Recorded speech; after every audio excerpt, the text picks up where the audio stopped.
Hi leaders, ನಮಸ್ತೆ, good evening to all dear leaders. So ನಮ್ಮ ಒಂದು ನೈಲ್ ಕಾರ್ಡ್ ಸಂಸ್ಥೆ ಮುಖಾಂತರ ಯಾವ ರೀತಿ ನಾವು ನಮ್ಮ ಒಂದು ಮೊಬೈಲ್ ರೀಚಾರ್ಜ್, DTH ರೀಚಾರ್ಜ್ ಈ ರೀತಿಯಾಗಿ ಯೂಸ್ ಮಾಡ್ಕೊಳ್ಳೋದು ಅನ್ನೋದ್ರ ಬಗ್ಗೆ ಮಾಹಿತಿ ಇವತ್ತಿನ ಈ ಒಂದು ವಿಡಿಯೋದಲ್ಲಿರುತ್ತೆ. ದಯವಿಟ್ಟು ಈ ಒಂದು ವಿಡಿಯೋನ ಪೂರ್ತಿಯಾಗಿ ನೋಡಿ.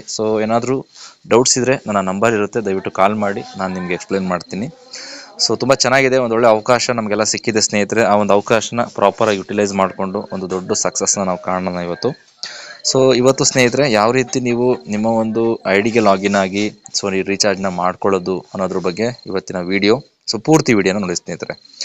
ಫಸ್ಟ್ ನೀವು ರೀಚಾರ್ಜ್ ಮಾಡ್ಕೋಬೇಕು ಅಂತಂದರೆ ಫಸ್ಟ್ ನಿಮ್ಮ ಐಡಿನಲ್ಲಿ ಆಕ್ಟಿವೇಶನ್ ವ್ಯಾಲೆಟಲ್ಲಿ ಬ್ಯಾಲೆನ್ಸ್ ಇರಬೇಕಾಗುತ್ತೆ. ಅದು ನಿಮ್ಮ ಇನ್ಕಮಿಂದ ಬೇಕಾದ್ರೂ ಕನ್ವರ್ಟ್ ಮಾಡ್ಕೋಬೋದು, ಅಥವಾ ನೀವು ಡೈರೆಕ್ಟಾಗಿ ಕಂಪ್ನಿಗೆ ಅಮೌಂಟ್ ಪೇ ಮಾಡಿ ಕೂಡ ನೀವು ಆ್ಯಡ್ ಮಾಡ್ಕೋಬೋದು. ಫಸ್ಟ್ ಆಫ್ ಆಲ್ ಆಕ್ಟಿವೇಶನ್ ವ್ಯಾಲೆಟಲ್ಲಿ ಅಮೌಂಟ್ ಇರಬೇಕಾಗುತ್ತೆ. ಈಗ ಆಕ್ಟಿವೇಶನ್ ವ್ಯಾಲೆಟಲ್ಲಿ 200 ರೂಪೀಸ್ ಇದೆ, ನೀವು ನೋಡ್ತಾ ಇರ್ಬೋದು. ಜೊತೆಗೆ ರೀಚಾರ್ಜ್ ರಿಡೀಮ್ ಪಾಯಿಂಟಲ್ಲೂ ಕೂಡ ನನಗೆ 750 ರೂಪಾಯಿ ಇದೆ. ಇವೆರಡನ್ನೂ ಯೂಸ್ ಮಾಡಿಕೊಂಡು ನಾನು ಇವಾಗ ರೀಚಾರ್ಜ್ ಮಾಡ್ತಾ ಇದ್ದೀನಿ. ಈಗ ಫಸ್ಟ್ ಆಫ್ ಆಲ್ ನಿಮ್ಮ ಐಡಿಗೆ ಲಾಗಿನ್ ಆದಮೇಲೆ ಮೆನು ಆಪ್ಷನ್ ಮೇಲೆ ಕ್ಲಿಕ್ ಮಾಡಿ. ಇದರಲ್ಲಿ ರೀಚಾರ್ಜ್ ಆ್ಯಂಡ್ ಯುಟಿಲಿಟಿ ಸರ್ವಿಸಸ್ ಅಂತ ಆಪ್ಷನ್ ಇದೆ. ಈ ಒಂದು ಆಪ್ಷನ್ ಮೇಲೆ ಕ್ಲಿಕ್ ಮಾಡಿ. ಕ್ಲಿಕ್ ಮಾಡಿದ್ಮೇಲೆ ಈ ರೀತಿಯಾಗಿ ಪೇಜ್ ಓಪನ್ ಆಗುತ್ತೆ. ಈಗ activation wallet, recharge redeem points ಎರಡೂ ಕೂಡ ನಿಮಗೆ ಶೋ ಆಗ್ತಾ ಇದೆ. ಎಷ್ಟೆಷ್ಟು ಅಮೌಂಟ್ ಕಟ್ ಆಗುತ್ತೆ ನೋಡೋಣ. ಈಗ ನಾನು DTH ರೀಚಾರ್ಜ್ನ ಮಾಡ್ತಾ ಇದ್ದೀನಿ. DTH ರೀಚಾರ್ಜ್ ಮೇಲೆ ಕ್ಲಿಕ್ ಮಾಡೋಣ. ಇದಕ್ಕೆ ಯಾವುದೇ ರೀತಿ ಟೈಮ್ ಅಂತ ಏನಿಲ್ಲ. 24x7 ಯಾವಾಗ ಬೇಕಾದ್ರೂ ಈ ಒಂದು ಸಿಸ್ಟಮ್ನ ನಾನು ಯೂಸ್ ಮಾಡ್ಕೋಬೋದು ರೀಚಾರ್ಜ್ಗೆ. ಜಸ್ಟ್ ಈಗ ನಾನು ಡಿಶ್ TV ಸೆಲೆಕ್ಟ್ ಮಾಡ್ತಾ ಇದ್ದೀನಿ. ಈಗ DTH ನಂಬರ್ನ ಹಾಕ್ತಾ ಇದ್ದೀನಿ. ಓಕೆ, ಫೈನ್, ಹಾಕಿದ್ದೀನಿ. ಏನಾದ್ರು ನಿಮಗೆ ಪ್ಲ್ಯಾನ್ ಬೇಕು ಅಂದರೆ ಡೈರೆಕ್ಟ್ ಕರೆಂಟ್ ಬಿಲ್ ಇನ್ಫಾರ್ಮೇಷನ್ಗೆ ಹೋಗಿ ನೀವು ಏನು ಪ್ಲ್ಯಾನ್ ಇದೆ ಅದನ್ನು ತೊಗೋಬೋದು. ಈಗ ನಾನು ಜಸ್ಟ್ 200 ರೂಪೀಸ್ ನಾನು ರೀಚಾರ್ಜ್ ಮಾಡ್ತಾ ಇದ್ದೀನಿ. ಓಕೆ, 200 ರೂಪೀಸ್ ಎಂಟ್ರಿ ಮಾಡಿದೆ. ಟ್ರಾನ್ಸಾಕ್ಷನ್ ಪಾಸ್ವರ್ಡ್ ಹಾಕ್ತಾ ಇದ್ದೀನಿ. ಈಗ ಏನು ಮಾಡ್ತೀನಿ, ಸಬ್ಮಿಟ್ ಕೊಡ್ತೀನಿ. ಸಬ್ಮಿಟ್ ಕೊಟ್ಟೆ. ಸಬ್ಮಿಟ್ ಕೊಟ್ಟಾದ್ಮೇಲೆ ಕನ್ಫರ್ಮೇಷನ್ಗೋಸ್ಕರ ಎಲ್ಲ ಕರೆಕ್ಟಾಗಿ ಇದೆಯಾ ಅಂತ ನೋಡ್ಕೊಳ್ಳಿಕ್ಕೆ ಈ ರೀತಿಯಾಗಿ ಬರುತ್ತೆ. ನೋಡ್ತಾ ಇರ್ಬೋದು ಇಲ್ಲಿ ಸ್ನೇಹಿತರೆ, ಇಲ್ಲಿ ಬಿಲ್ ಅಮೌಂಟ್ ಬಂದು 200 ರೂಪಾಯಿ ಇದೆ. ರಿಡೀಮ್ ಪಾಯಿಂಟ್ಸಿಂದ 4 ರೂಪಾಯಿ ಕಟ್ ಆಗುತ್ತೆ.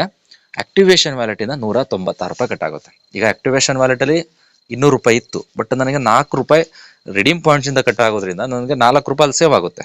ಅರ್ಥ ಆಗ್ತಿದೆಯಾ? ಬೇಕಾದ್ರೆ ನೀವು ಬರೀ 196 ರೂಪೀಸ್ನ ಆ್ಯಡ್ ಮಾಡಿಕೊಂಡ್ರೂ ಆಗುತ್ತೆ. ಅರ್ಥ ಆಗ್ತಿದೆಯಾ? ನೀವು 200 ರೂಪೀಸ್ನೇ ಆ್ಯಡ್ ಮಾಡ್ಕೋಬೇಕು ಅಂತ ಇಲ್ಲ. ಎಷ್ಟು ಕಟ್ ಆಗುತ್ತೆ ಅಂತ ನಿಮ್ಗೆ ಗೊತ್ತಿರುತ್ತಲ್ವಾ, 2% ಅಂದರೆ.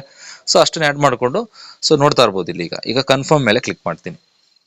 ಕನ್ಫರ್ಮ್ ಮೇಲೆ ಕ್ಲಿಕ್ ಮಾಡ್ತಿದ್ದಂಗೆ ನಮಗೆ ಇನ್ನೊಂದು ಪೇಜ್ ಬರುತ್ತೆ, ಆಕ್ಟಿವೇಶನ್ ಅಂದರೆ ರೀಚಾರ್ಜ್ ಆಗಿರುವಂಥದ್ದು. ನೋಡಿ, ಕಂಪ್ಲೀಟೆಡ್ ಅಂತ ಹೇಳ್ಬಿಟ್ಟು ಈ ರೀತಿಯಾದಂಥ ಒಂದು ಪೇಜ್ ಬರುತ್ತೆ. ನೀವು ಬೇಕಾದ್ರೆ ಚೆಕ್ ಮಾಡ್ಕೋಬೋದು, ನಿಮ್ಮ ಒಂದು ಏನು ರೀಚಾರ್ಜ್ ಮಾಡಿರ್ತೀರ ಅದಕ್ಕೆ ರೀಚಾರ್ಜ್ ಆಗಿರುತ್ತೆ ಸ್ನೇಹಿತರೆ. ಈ ರೀತಿಯಾಗಿ ಸ್ನೇಹಿತರೆ ರೀಚಾರ್ಜ್ ಅನ್ನೋದು ಮಾಡಲಿಕ್ಕೆ ತುಂಬ ಅನುಕೂಲವಾಗಿದೆ. 200 ರೂಪೀಸ್ ಏನು ಅಮೌಂಟ್ ಪೇ ಮಾಡಿದ್ದೀವಿ. ಈಗ ಎಕ್ಸಾಂಪಲ್ ನಾವು ಬೇಕಾದ್ರೆ ಡ್ಯಾಶ್ಬೋರ್ಡ್ ಚೆಕ್ ಮಾಡೋಣ ಎಷ್ಟು ಬ್ಯಾಲೆನ್ಸ್ ಇದೆ ಅಂತ ಅಂದ್ಬಿಟ್ಟು. Okay, fine. ಓಕೆ, ಈಗ ನೋಡಿ ಸ್ನೇಹಿತರೆ, ಆಕ್ಟಿವೇಶನ್ ವ್ಯಾಲೆಟಲ್ಲಿ 4 ರೂಪೀಸ್ ನನಗೆ ಸೇವ್ ಆಗಿದೆ. ನೀವು ಬೇಕಾದ್ರೆ ಇದನ್ನು ನೀವು 4 ರೂಪೀಸ್ ಕಡಿಮೆ ಆ್ಯಡ್ ಮಾಡಿಕೊಂಡು ಕೂಡ ನೀವು ಮಾಡ್ಬೋದು. 200 ರೂಪೀಸ್ನೇ ಮಾಡ್ಕೋಬೇಕು ಅಂತಲ್ಲ, ಜಸ್ಟ್ ನಿಮ್ಗೊಂದು ತೋರಿಸ್ಲಿಕ್ಕೋಸ್ಕರ ಈ ಒಂದು ರೀಚಾರ್ಜ್ನ ನಾನು ಮಾಡಿದ್ದು.